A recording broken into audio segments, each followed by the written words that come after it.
आज का जो टॉपिक है वो इस मुद्दे पर है कि हमें अपने लाइफ या अपने जीवन में कौन सी चीज़ों को या कौन सी आदतों को छोड़ देनी चाहिए, क्योंकि ये आदतें आपको कभी भी एक सक्सेसफुल इंसान बनने नहीं दे सकती।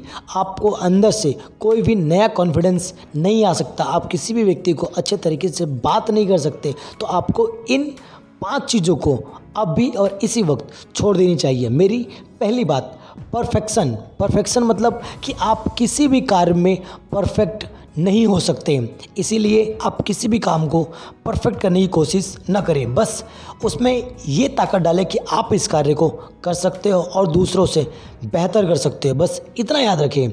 मेरी दूसरी बात, खुद पर डाउट करना बंद करो, अपने ऊपर क्वेश्चन मार्क लगाना बंद करो। अगर आपको ऐसा लग रहा है कि ये कार्य आप नहीं कर पाओगे, फिर भी आप उस कार्य को ट्राई करो।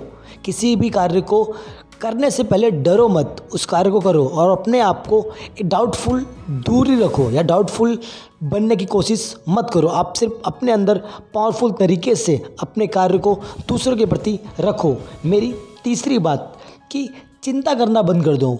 अगर आप जितना ज़्यादा चिंता करोगे, जितनी ज़्यादा टेंशन लोगे, उतना आपका प्रॉब्लम बढ़ेगा, कम नहीं होगा। इसलिए तीसरी बात कि चिंता करना छोड़ दो। कोई भी कार्य है तो सीधा कार्य करो, या फिर नहीं हो रहा है तो छोड़ दो, लेकिन चिंता या वॉरिंग करने की ज़रूरत नहीं है।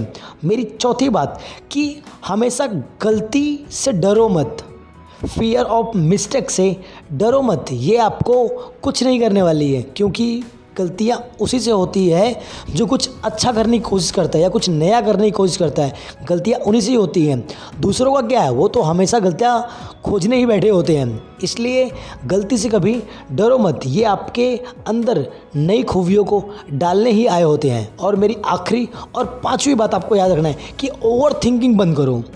आपको ज़्यादा सोचने की ज़रूरत नहीं है, जो सही है वो सही है, जो गलत है वो गलत है। अब उस मुद्दे पर ज़्यादा बात करने की या ज़्यादा विचार करने की ज़रूरत नहीं है। ओवर थिंकिंग भी एक तरीके से आपके प्रॉब्लम को बढ़ाता ही है, कभी भी कम नहीं करता है। बस आप मेरी इन 5 बातों को अब भी और इसी वक्त याद रखो और इन 5 चीज़ों को छोड़ दो जो आपकी लाइफ में कभी भी फ़ायदेमंद नहीं होती हैं। तो आप इन 5 चीज़ों को ध्यान रखेंगे तो आपको लाइफ में कभी भी कोई